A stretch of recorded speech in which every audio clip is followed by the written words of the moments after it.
আদ্যকার এই ভাগবতীয় আলোচনায় প্রবেশ করি যেন অপার করুণাময়ী শ্রীমতী রাধারানী আমাদের অপার করুণা কৃপা প্রেম ভক্তি প্রদান করেন। তার অপার করুণা নিয়ে আমরা যেন ভগবানের মহিমামৃত কথা শ্রবণ কীর্তন স্মরণ বন্দন রস আস্বাদন করতে পারি। জয় নিতাই। বন্দে হম শ্রী গুরু শ্রী যুতা পদকমলম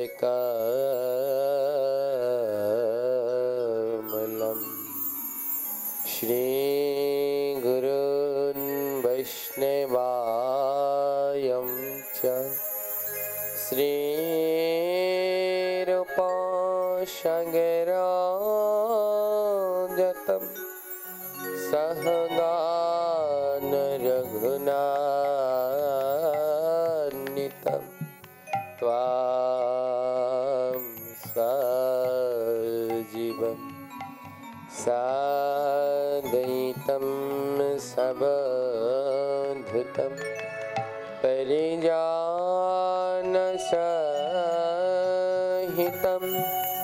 श्रीकृष्ण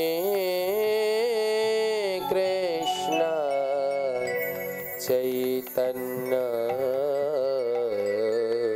देवं श्री राधा कृष्ण पदं सहगान ललिता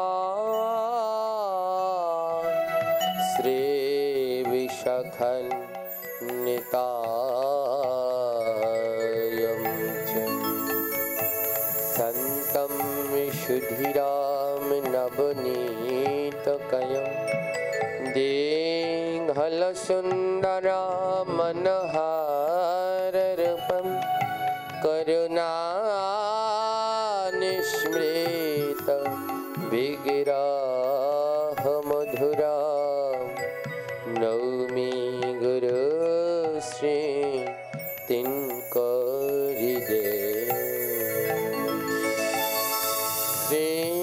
निताई गौर करुणारमूर्तिं गुरु कृपा पूर्ण कलेवरं श्री गुरु मुरारिदासं वन्दे पदपद्मसारमि नामयज्ञनतिमिरान्धस्य ज्ञानाञ्जनशलाकया चक्षुरुन्मीलितं येन तस्मै श्रीगुरुवे नमः। वाञ्छाकल्पतरुर्भश्च कृपा सिन्धुभ्येव च पतितानां पावनेभ्यो सर्ववैष्णवेभ्यो नमो नमः। जय श्री कृष्ण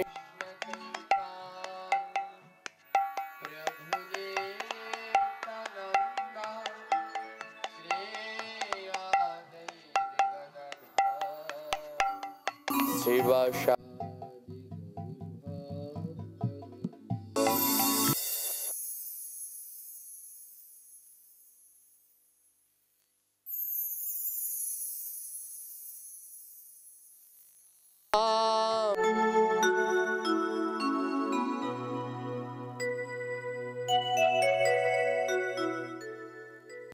कृष्ण कृष्ण कृष्ण हरे हरे हरे राम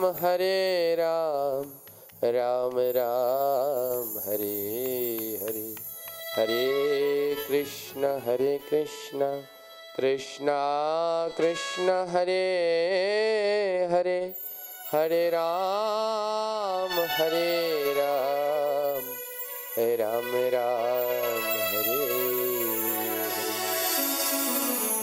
बोलिए परम दयाल शिल गुरु महाराज की जय हो। दयाल ठाकुर शिल नित्यानंद प्रभु के जय हो। प्रेम अवतार श्री चैतन्य महाप्रभु के जय हो। परमेश्वर भगवान श्री कृष्ण चंद्र जी के जय हो। अपार करुणामयी श्रीमती राधा ठाकुरानी के जय हो। रामवेत गौर भक्त बिंद की जय हो। आद्यकार हरि कथा की जय जय श्रीनिताई गौर प्रेमानंदे गौर हरि।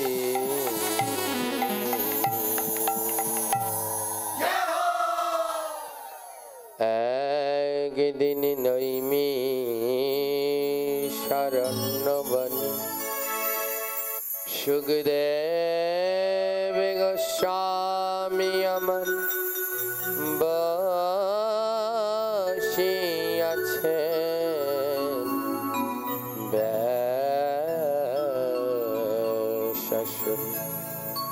শ্রোতাসনে বসিয়াছেন কত জ্ঞানী গুণী 60,000 বসিয়াছেন ঋষি আর মুনি এক এক করে শ্লোক সুখদেবে করিছে আলোচনা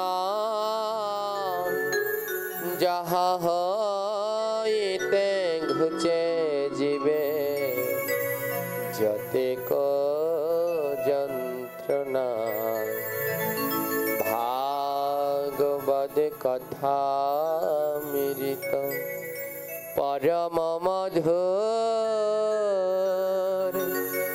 যেই জানা করে শ্রবণ সে বড় চাতুর ভাগবত কথা মৃত যার কর্ণে যায় পুনরায় তার নাহি মনুষ্য জন্ম হয়।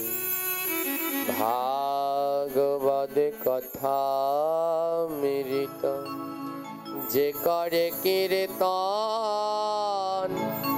তাহার চরণে করি সহস্র প্রণাম।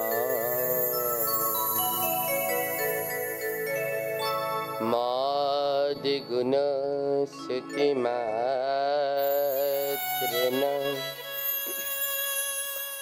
ময়ি সর্বাগুহাশয়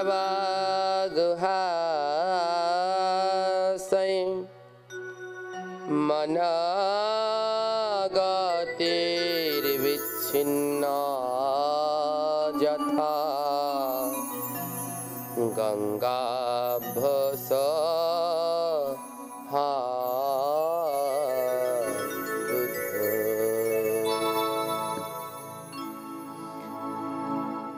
ভাগবতে এই শ্লোকে ভগবান বললেন, না নারদ ঋষি গোবিন্দকে জিজ্ঞেস করলেন, হে প্রভু, তোমার এই পবিত্র গুণগাথা শ্রবণ করলে জীবের কি গতি হয়? তদুত্তরে ভগবান বললেন, মদ গুণ শ্রুতি মাত্রেণ, কেউ যদি আমার এই পরম পবিত্র গুণগাথা শ্রবণ করে, ময়ি সর্ব গুহাশয়ে মনোর গতির বিচ্ছিন্না যথা গঙ্গাভ্য স্বহাম্বুধ, বলে গঙ্গায় যেমন কোনো কিছু তৃণ খড়কুটো ফেলালে গঙ্গা যেমন তার স্রোতধারায় নিমিষের মধ্যে সব কিছু ভাসিয়ে নিয়ে যায়, ভগবান বললেন কোনো জীব যদি আমার এই ভাগবতের পরম মধুর কথা শ্রবণ করে, তার জন্মে জন্মের যত পাপ রাশি আছে ভাগবতের এই কথামৃতে সব ধুয়ে মুছে ছাপ হয়ে যায়।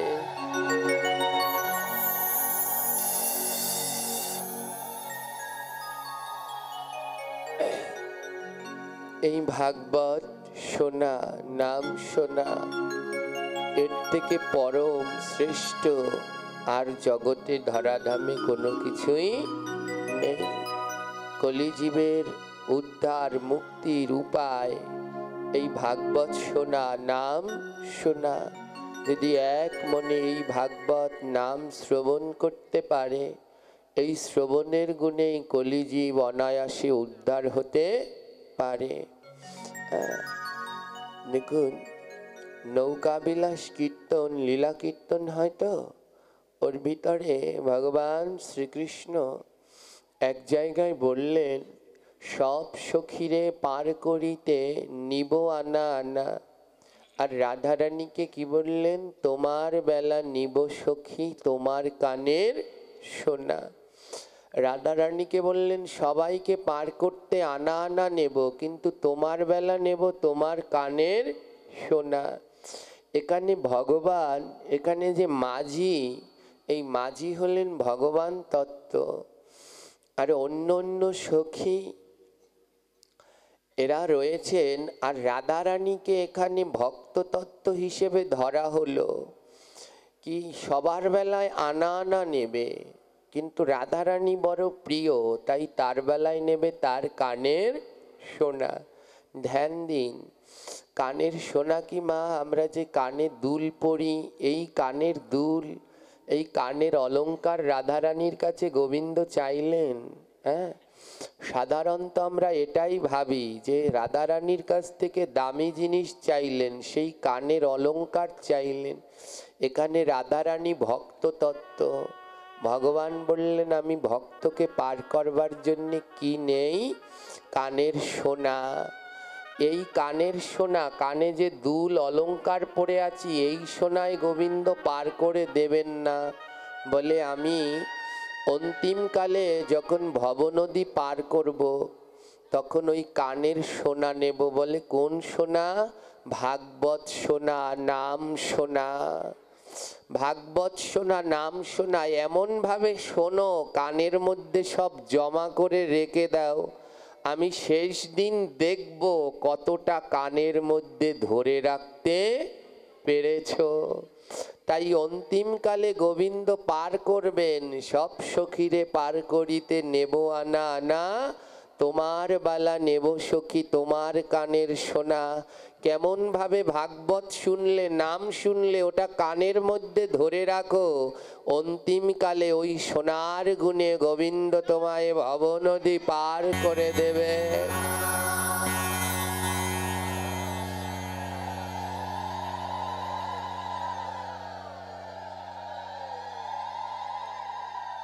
তাই এই নাম, এই ভাগবত, এই আমাদের এখানে 3 দিন ধরে নাম হচ্ছে, 4 দিন ধরে ভাগবত হচ্ছে, এগুলো যেন আমরা কর্ণে সোনার মতো করে রাখি, যার গুণে অন্তিমকালে অনায়াসে পার হতে পারবো। হ্যাঁ, এখানে এসে ওই কাজ না করিয়ে যেন হীরা, এখানে এসে যেন কাজ না নিয়ে হীরা নিয়ে যেতে পারি।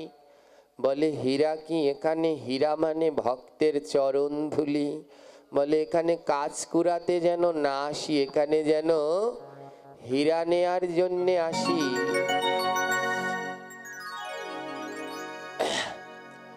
এই মধুময় নববৃন্দাবনে যেন আমরা হীরা গ্রহণ করবার, ওই কাচের ঝলকানিতে যেন হীরাকে ভুলে না যাই। এই হীরাই হলো ভক্তের চরণ ধুলি, ভক্তের পরশ, ভক্তের মধুময় অমৃতময় কথা। সাধু সঙ্গ এখানে হীরা, বলে যতটা পারো এখান থেকে হীরা সংগ্রহ করো। ভগবানের এই দিব্য কথা, ভগবানের এই দিব্য কথা শ্রবণ করতে হলে ধ্যান দিন, আমরা যেই গ্রন্থটি শ্রবণ করার জন্য এখানে বসলাম এর নাম কি? শ্রীমদ্ ভগবত। আমি বারবার এ কথাটা বলি, শ্রী মানে রাধা, মত মানে মাতোয়ারা, আর পরে 4টি অক্ষর থাকে ভ গ ব ত। ভতে হলো ভক্তি, ভতে হলো ভক্তি। ভক্তি না থাকলে এখানে আসা যায় না। এখানে আসতে হলে ভক্তির প্রয়োজন। হ্যাঁ, কত দূর থেকে দেখুন, কি বলে ভাঙা, তারপরে কি নাম, কালা, কি যেন, দেওরা, কালামেড্ডা, গলাচিপা, টেকেরহাট, তারপরে কি তো মুলাদি, কত জায়গা থেকে ছুটে আসলেন। তারা গাড়ি নিয়ে এখানে ভগবানের কথা শ্রবণ করবার জন্যে ছুটে আসলেন। কিন্তু আমাদের আশেপাশে আরো অনেকে আছে, কিন্তু এখানে আসতে পারছে না। কারণ ভগবান আসে যেখানটা থেকে, সেটা হলো মন। মনের দরজা থেকে ভগবান আসেন। আর ওই দরজার ভিতরে যদি কাঁটা থাকে, ভগবান সব থেকে ভয় পায় কাঁটাকে। কি ভয় পায়? কি কাঁটা? ওই যে রাস্তায় গাছে হয় ওই কাঁটা। আমাদের মনের ভিতরে কতগুলো কাঁটা আছে, কাঁটাগুলোর নাম অহংকার, হিংসা, দম্ভ। এই কাঁটাগুলো যদি মনের মধ্যে থাকে, তাহলে এই সাধু সঙ্গে আসা যায় না। দূর দূর থেকেও আমরা চলে আসলাম, কিন্তু কাছে থেকেও এই মধুময় বৃন্দাবনে আসবার জন্যে আমরা পারলাম না। হিংসা, দম্ভ, অহংকারে মত্ত হয়ে পড়ে রইলাম। তাই ভতে ভক্তি, ভক্তি না থাকলে এখানে আসা যায় না। এসে কি করব? গতে জ্ঞান, এখানে এসে জ্ঞান অর্জন করতে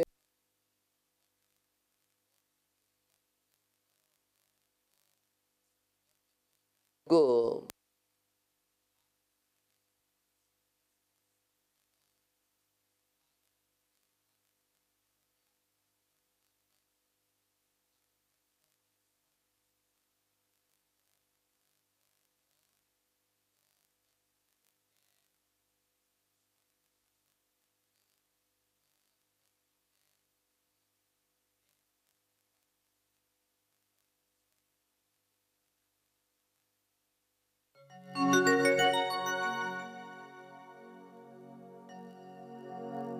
কাম, ক্রোধ, লোভ, মোহ, মদ, মাৎসর্য, এর সাথে হিংসা, অহংকার, দম্ভ, আভিজাত্য। যেদিনকে এগুলো সব ত্যাগ করে দিতে পারবো, তাই শেষের অক্ষরটা ত, যেদিনকে এগুলো সব ত্যাগ করে দিতে পারবো, সেদিনকে ধীরে ধীরে গোবিন্দের দিকে ধাবিত হতে পারবো। যতদিন পর্যন্ত মনের ভিতরে এই ত্যাগ বস্তুটা না আসবে, ততদিন পর্যন্ত গোবিন্দ লাভ করা সম্ভব নয়। যতই আমরা যা করি, হম্প দম্প, লাফালাফি, ঝাপাঝাপি, যতক্ষণ পর্যন্ত এই ত্যাগ না আসবে, ততদিন পর্যন্ত সম্ভব নয়। ভেদবাদ বিচার করে গোবিন্দ পাওয়া যায় না। মনে রাখবেন, সত্যের জয় আজ হোক কাল হোক হবেই। সত্যের জয় একটু দেরিতে হয়, তার জন্যে অপেক্ষা করতে হয়। সত্যের জয় দেখতে হলে অপেক্ষা করতে হয়। একদিন না একদিন সত্যের জয় হবেই। আর সত্যরূপ ভগবানকে কেউ কোনো কিছু দিয়ে ঢেকে রাখতে পারবে না। একদিন না একদিন তিনি জেগে উঠবেনই। তাই ভগবানের এই পরম পবিত্র মধুময় কথা শ্রবণ করবার জন্যে সর্ব অগ্রে যেটা আমাদের দরকার, দেখুন, ত্যাগ। একটু মনের মধ্যে ত্যাগ না থাকলে গোবিন্দ কৃপা সম্ভব নয়। তাই ত্যাগ রাখুন মনের মধ্যে। যে কটা দিন এখানে নাম হচ্ছে, ভাগবত হচ্ছে, সেই কয়টা দিন যেন আমাদের মনের ভিতরে ওই ক্রোধ নামক বস্তু না আসে, মনের ভিতরে অহংকার হিংসা বস্তু না আসে। যে কটা দিন এমন হচ্ছে সে কয়টা দিন যেন আমরা ভক্তের চরণের দাস হয়ে সকল ভক্তের সেবায় নিজেকে নিয়োজিত করতে পারি। হরি বল, হরি বল।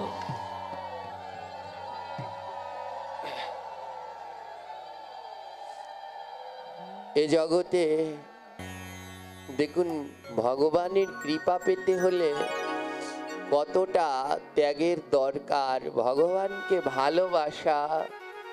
ভগবান বললেন, নারদ জিজ্ঞেস করলেন, প্রভু তোমার কোন ধরনের ঘর, তোমার কোন ধরনের বাসা পছন্দ? ভগবান নারদকে বললেন, আমার ভালোবাসা খুব পছন্দ, যেখানে আমি ভালোবাসা পাই সেখানে আমি থাকি। নারদ বুঝতে পারলেন না। নারদ মনে মনে ভাবলেন, ভালোবাসা মানে দামি ঘর যেখানে পাও সেখানে থাকো? ভগবান বললেন, না, দামি ঘর মানে ভালোবাসা নয়, এই হৃদয়টাইকেই তুমি একটা ভালো বাসা বানিয়ে দাও। ভগবান অন্য কোথাও থাকেন না, এই হৃদয়ের মধ্যেই তিনি বিরাজ করেন। বৈষ্ণব বন্দনায় দেখুন, কিছুক্ষণ আগে গাইল, ওটার নাম বৈষ্ণব বন্দনা। ওখানে বললেন কি, গঙ্গার পরশে হয় পশ্চাতে পাবন, তোমারও হৃদয়ে সদা গোবিন্দ বিশ্রাম, গোবিন্দ কহে মম বৈষ্ণব পরাণ। ভগবান দিনন্তে বিশ্রাম নেয় ভক্তের হৃদয়ের মাঝে। আমরা কেন ভক্ত পেলে আলিঙ্গন করি? কেন আলিঙ্গন করি? বলে ভগবান দূরে নয়, ভগবান ওই ভক্তের হৃদয়ে আছে। যেই আলিঙ্গন করতে করতে একদিন না একদিন শুদ্ধ নিষ্কিঞ্চন ভক্তের ছোঁয়া লেগে যাবে। আর যেদিন শুদ্ধ নিষ্কিঞ্চন ভক্তের ছোঁয়া লাগবে, সেদিনকে তার বক্ষের মধ্যে আমার গোবিন্দ বিরাজ করছেন। ওই নিষ্কিঞ্চন ভক্ত যেদিন পাবো, সেদিনকে গোবিন্দকেও হরিবোল বলে পাওয়া হয়ে যাবে।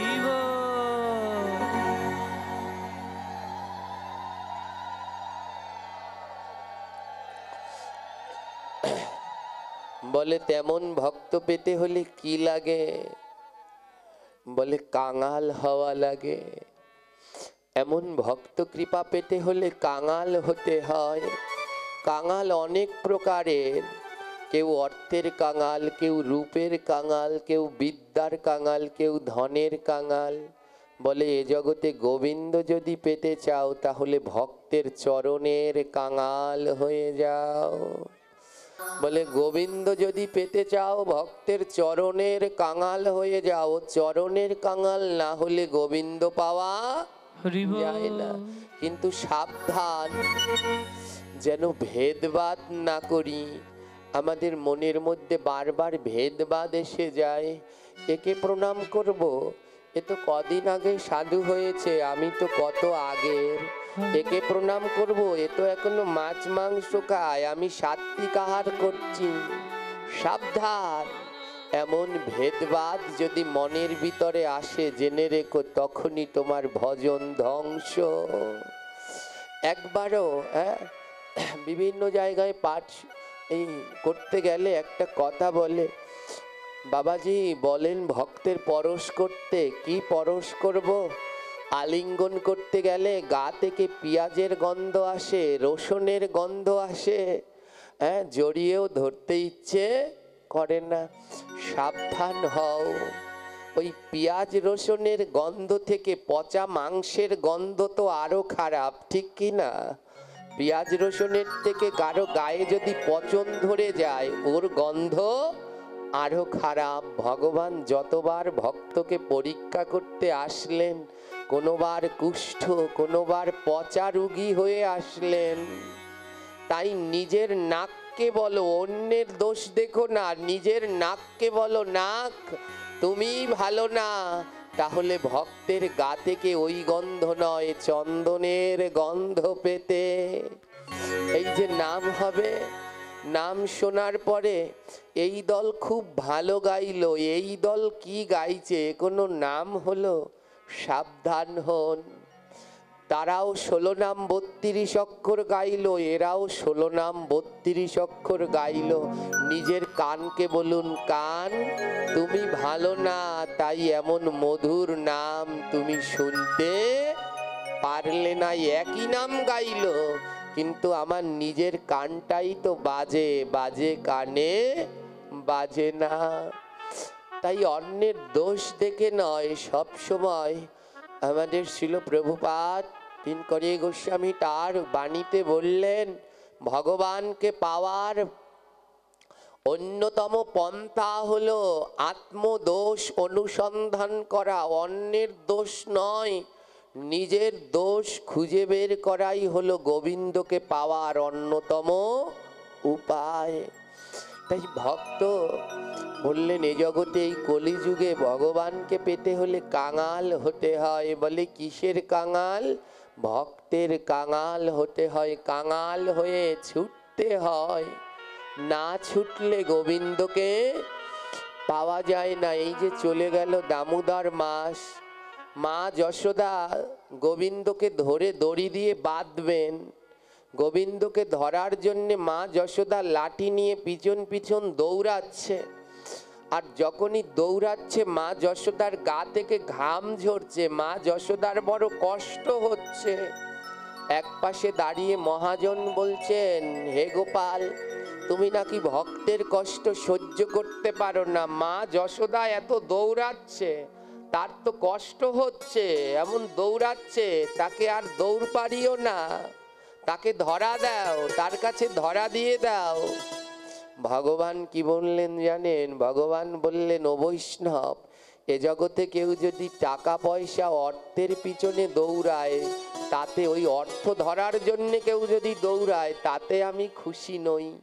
কিন্তু আমাকে ধরার জন্য যদি কেউ দৌড়ায় আর দৌড়াতে গিয়ে তার যদি কষ্ট হয়, তাতে আমার দুঃখ না, বরং পরম আনন্দ হয়। সে আমাকে ধরার জন্য দৌড়াচ্ছে।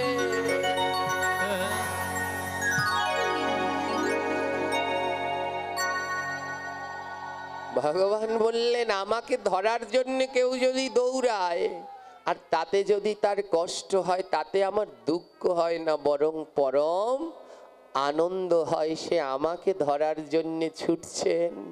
হ্যাঁ, তাই এ জগতে গোবিন্দকে ধরার জন্য যারা ছুটবেন, তাদের জীবনটা সুখময় নয়, তাদের জীবনটা দুঃখময়, কণ্টক আকীর্ণ হয়। প্রত্যেক পদে পদে তাদের বাধা পেতে হয়।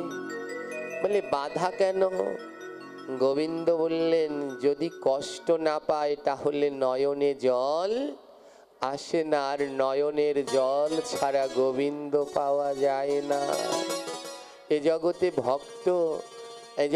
ভক্ত চেনার উপায় কি? বলে নয়নের কোণ।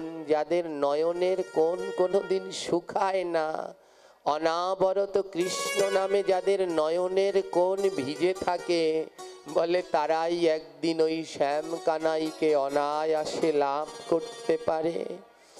যারা নাম শ্রবণ করলে, নাম শুনলে, যাদের দুই নয়নে আর জল ধরে রাখতে পারে না, বলে এরাই পাবে। নবদ্বীপের প্রসিদ্ধ সন্ত বাবাজি ছিলেন জগন্নাথ দাস বাবাজি মহারাজ, আর তার শিষ্য ছিলেন বংশীদাস। গুরু সেবার একনিষ্ঠ প্রতীক ছিল বংশীদাস। এখনো জায়গাটা আছে, গিয়ে দেখতে পারেন। জগন্নাথ দাস বাবা যেখানে নাম করতেন, জপ করতেন, একটা কেলিকদম্ব বৃক্ষের নিচে বসে জপ করতেন। মা জপ করতে করতে, ওই জায়গাটায় জপ করতে করতে গাছের ভিতরে নাম প্রকট হয়ে গেলেন। গাছের ভিতরে, গাছের পাতায় পাতায় উঠে গেছে হরে কৃষ্ণ মহামন্ত্র। আজও আছে, দেখবেন সারা গাছে হরে কৃষ্ণ মহামন্ত্র লেখা। এমন ভাবে নাম করলেন, গাছের ভিতরে নাম উঠে গেলেন, গাছের ভিতরে নাম উঠে গেলেন। আর বংশীদাস গুরু সেবার একনিষ্ঠ প্রতীক ছিলেন। জগন্নাথ দাস বাবা যখন নাম করতেন দুই নয়ন থেকে অঝোর ধারায় ঝরতেন। হ্যাঁ, ওই কেলিকদম্ব বৃক্ষটায় আর জল দেয়া লাগতো না, বাবার দুই নয়নের জলেই গাছ জল পেয়ে যেত। বলে নাম করলে এমন ভাবেই করো। যখন সারাদিন বাবাজি যখন নাম করত, জঙ্গল ছিল তো, বংশীদাস তার শিষ্য একটা পাখা নিয়ে বাবাজিকে বাতাস করতেন। পাখা নিয়ে বাতাস করতেন। জঙ্গল যদি মশায় কামড়ায়, কোনো ম্যালেরিয়া কিছু জ্বর হয়ে যায়, ডেঙ্গু হয়ে যায়, গুরুদেবকে যেন কোনো মশায় কামড়াতে না পারে, তাই শিষ্য সারা রাত্র জেগে বাতাস করতেন। গুরুদেবকে তো কামড়াতে পারল না, কিন্তু পিছন থেকে বংশীদাসের পিঠ মশায় কামড়ে ঝাঁঝরা করে দিলেন।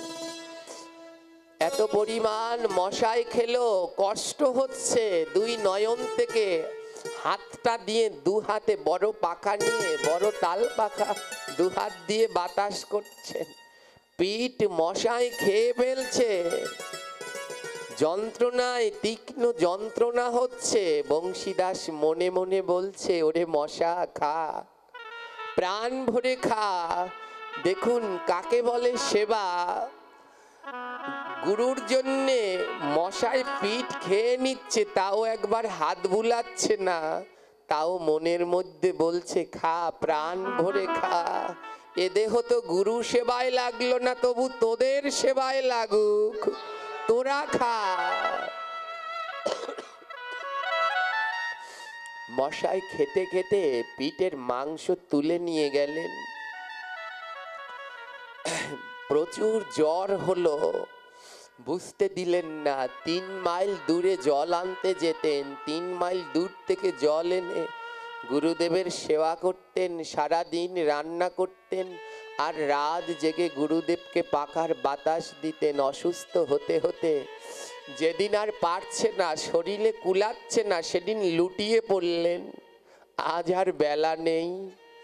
গুরুদেবের চরণের কাছে গিয়ে মাথাটা লুটিয়ে দিলেন, গুরুদেব আর আমার বেলা নেই, এবার আমায় বিদায় দিন, এবার আমায় বিদায় দিয়ে দিন। গুরুদেব বলল, বংশী, বাবা মা সবাইকে ছেড়ে আমার কাছে এসে সারা জীবন ধরে গুরু সেবা করলি, আজ গুরু সেবা করতে করতে জীবন দিয়ে দিচ্ছিস, কিছু নিবি না আমার কাছে, কিছু চাইবি না? সিদ্ধ তো যদি বলতো আমায় প্রাণ ফিরিয়ে দাও, তখনই প্রাণ ফিরিয়ে দিতেন। বংশীদাসকে গুরুদেব বলল, কিছু নিবি না, কিছু চাই না, বল কি চাই, দিয়ে দেব। বংশীদাস বললেন, গুরুদেব যা চাইবো তাই কি দেবে? যা চাইবো তাই কি দেবে? গুরুদেব বলল, একবার চেয়ে দেখ, তোর প্রাণ চাই, তাহলে এখনই তোর প্রাণ, জমেরও সাধ্য নাই, তোর প্রাণ নিতে পারবে না, তোর প্রাণ আমি দিয়ে দেব, বল তোর কি চাই? বংশী বলল, যা চাইবো তাই দেবে তো গুরুদেব? বলে, হ্যাঁ একবার চেয়ে দেখ। বংশী বলে, গুরুদেব যখন আপনি ওই গভীর রাত্রবেলায় মালা নিয়ে বসে বসে জপ করেন, যখন নিতাই বলেন, গৌর বলেন, তখন দেখি আপনার দুই নয়ন থেকে অঝোর ধারায় জল ঝরে। হে গুরুদেব, আমি অন্য কিছু চাই না। আবার যদি কোনোদিন জন্ম হয়, যখন মুখে নিতাই গৌর বলবো, দুই নয়ন থেকে যেন আমার জল ঝরে।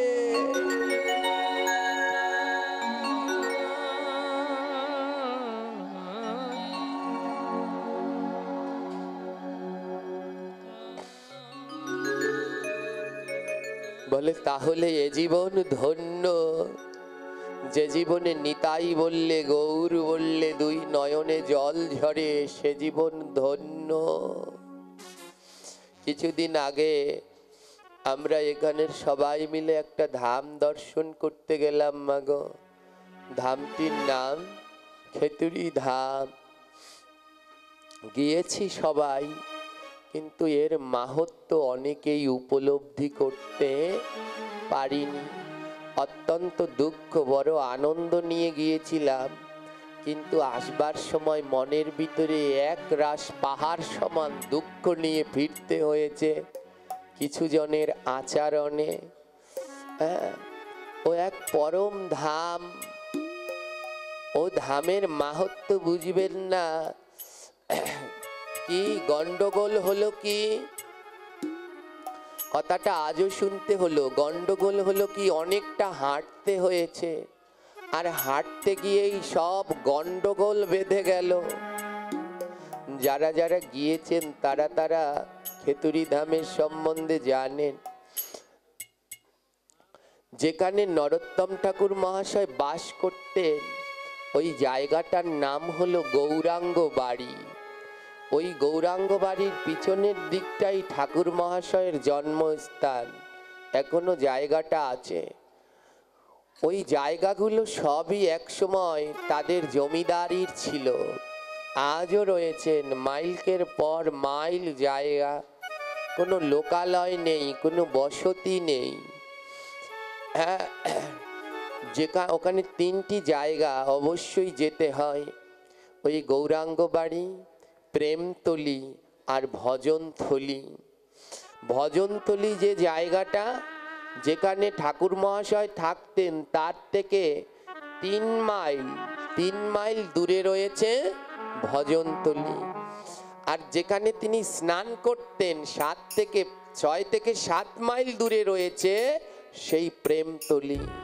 ধ্যান দিন, যেখানে থাকতেন সেখান থেকে 7 মাইল দূরে যেতেন স্নান করতে, আর 3 মাইল দূরে যেতেন মালা জপ করতে। পাগল ছাড়া কিছু।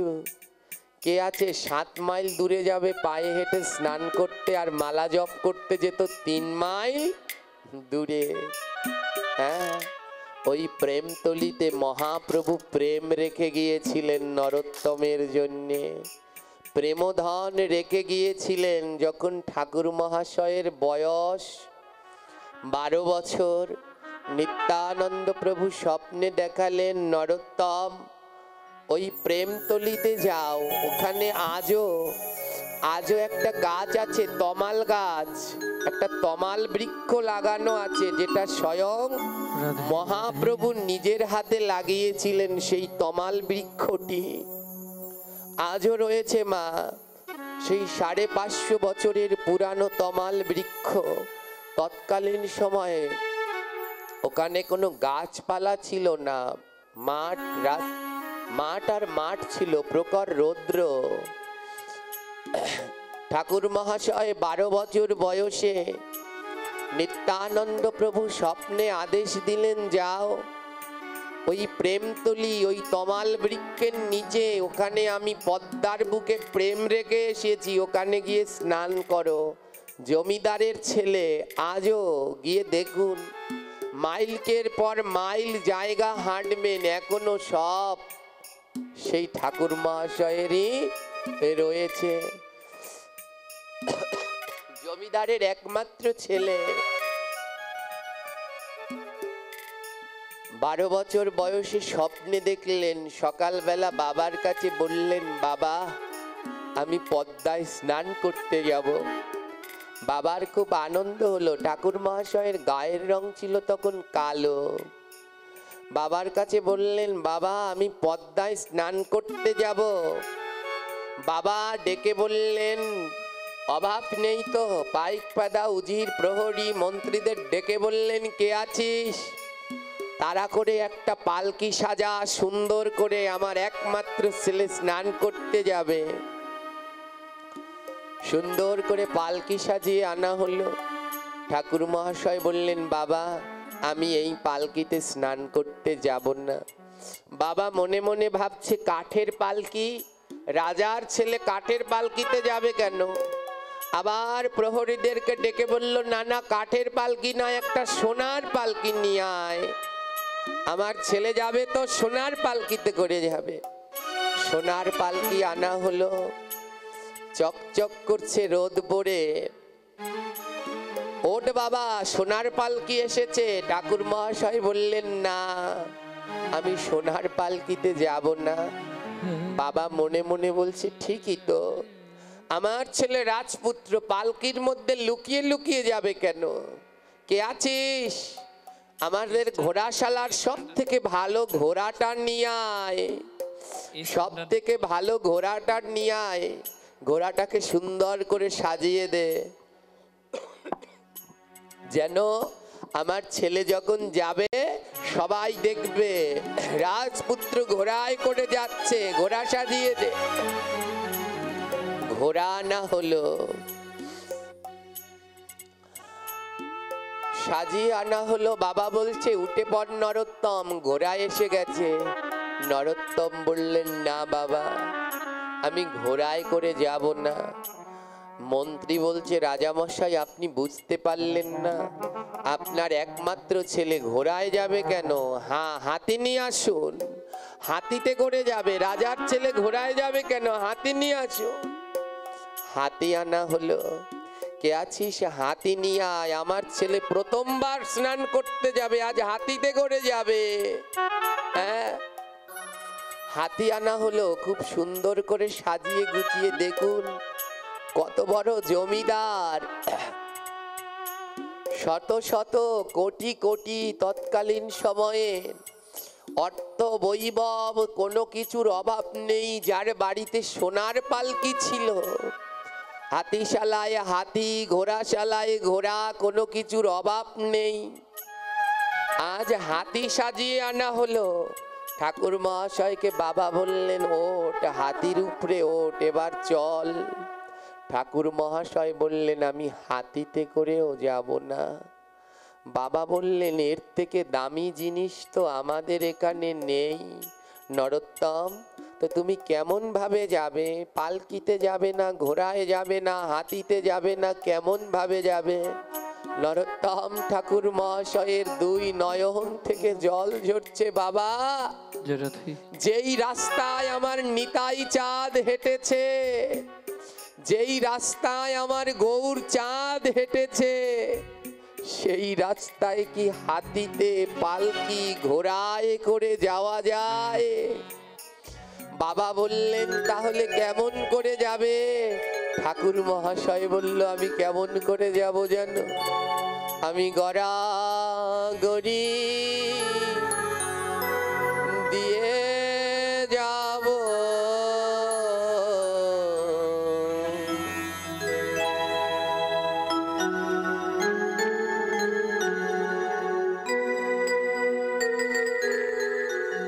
আমি গড়াগড়ি দিয়ে যাব,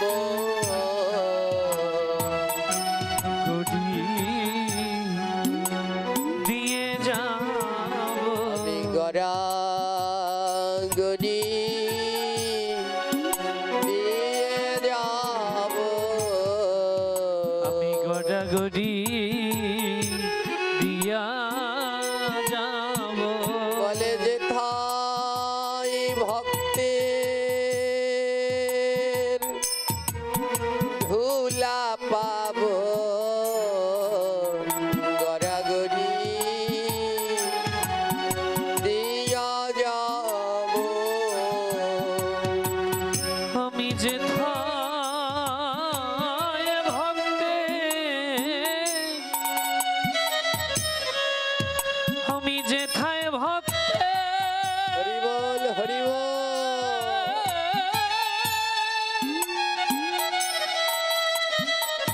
ধুলা পাবো, আমি গড়াগড়ি দিয়া যাব। আমি ভক্তের ধুলা ভালোবাসি, আমি ভক্ত ধুলা বড়। হরি বল, হরি বল। ভালোবাসি, আমি ভক্তের ধুলা বড় ভালো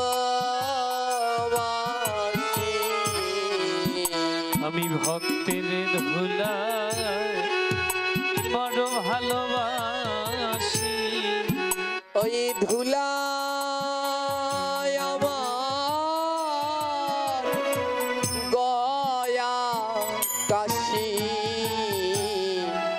ভক্তের ধুলা বড়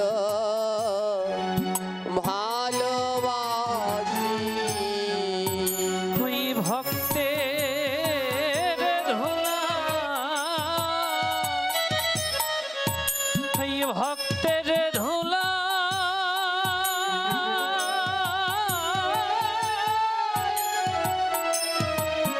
ওই গয়া কাশি রাধে রাধে আমি ভক্তের ধুলি বড় ভালোবাসি আমি গড়া গড়িয়ে দিয়া যাব আমি গড়াগড়ি দিয়া যাব বলি যে থাই কৃষ্ণ ভক্ত পাবো আমি গড়াগড়ি দিয়া যাব বলি যে থায় কৃষ্ণ এমন কৃষ্ণ ভক্ত হরি বল নিতাই গৌর প্রেমানন্দে গৌর হরি বল। ভক্ত পাবো আমি গড়াগড়ি ভক্তের চরণ ধুলায়ে গড়াগড়ি দিয়া যাবো আমার জমিদারের একমাত্র পুত্র ওই 7-8 কিলোমিটার পথ রাস্তা দিয়ে গড়াগড়ি দিতে দিতে যেতেন এর জন্য বললেন কাঙাল হও কাঙাল না হলে গোবিন্দ পাওয়া যায় না ওই আর আমরা হেঁটে যেতে পারছি না আর 12 বছরের ছেলে গড়াগড়ি দিতে দিতে গেল যারা নিন্দুক পাষণ্ডী ছিল ওই রাস্তার মধ্যে ভাঙা কাজ কাটা বিছিয়ে রেখেছে আর ঠাকুর মহাশয় যখন গড়াগড়ি দিতে দিতে যাচ্ছে ওই কাজ কাটা গায়ের মধ্যে ফুটছে ক্ষত বিক্ষত হচ্ছে বলে ভালোই তো হয়েছে ভক্তদের পথ কোনোদিন ফুলের পাপড়িতে ছড়ানো থাকে না ভক্তি পথে যেতে চাও ভগবানের কাছে যেতে চাও তাহলে সারা রাস্তায় কাজ আর কাটা ছড়ানো থাকবে আর কাজ আর কাটা ওর মধ্যে যদি গড়াগড়ি দিয়ে যেতে পারো তাহলে এ জীবন ধন্য যন্ত্রণা না সহ্য করলে পাবে না গড়াগড়ি দিয়ে যাচ্ছেন প্রখর রোদ অতটা রাস্তা গড়াগড়ি দিতে দিতে গেলে ভক্তের ভক্তিতে আজ সেই গোবিন্দের নয়নে আমার জল ঝরছেন চিন্তা করো না ও ভক্ত তুমি গড়াগড়ি দিতে দিতে যাও আমি 500 বছর আগে তোমার জন্য তমাল গাছ লাগিয়ে রেখে এসেছি ওর ছায়ায় গিয়ে তুমি বসো গৌর হরি জানতেন তার ভক্ত আসবে তাই তমাল বৃক্ষ লাগিয়ে গেলেন যে আমার ভক্ত এসে ছায়ায় বসবেন যখন গড়াগড়ি দিতে দিতে ওই তমাল বৃক্ষের ছায়ায় গিয়ে বসতেন ভগবতী মাতা পদ্মা বলতেন আরে তুমি কি আমার বক্ষে স্নান করবে পদ্মা বলেন আমি আগে ভক্তের চরণ ধুলিতে স্নান করে নেই ভগবতী পদ্মা ঠাকুর মহাশয়ের চরণের কাছে বসে থাকতেন। সেই প্রেম বুঝতে পারলে না গো, বড় দুঃখ রয়ে গেল। 3-4 কিলোমিটার দূরে একটা বিলের মধ্যে এখনো সেই জায়গাটা একটা ডোবা, ধান ক্ষেত, ওর মধ্যখানে দেখবেন একটা টিলা, ওই টিলার উপরে একটা অশ্বত্থ গাছ, ওখানে বসে ঠাকুর মহাশয় জপ করতেন। হ্যাঁ, ওই 2-3 কিলোমিটার দূরে যে জপ করতেন কেন জানেন? যেন এই জগতের লোক তাকে কোনো সমস্যা করতে না পারে, বিরক্ত করতে না পারে। বলে যখন নাম করবে তখন আমি আর ওই নাম, ওই দুইজন যেন থাকি।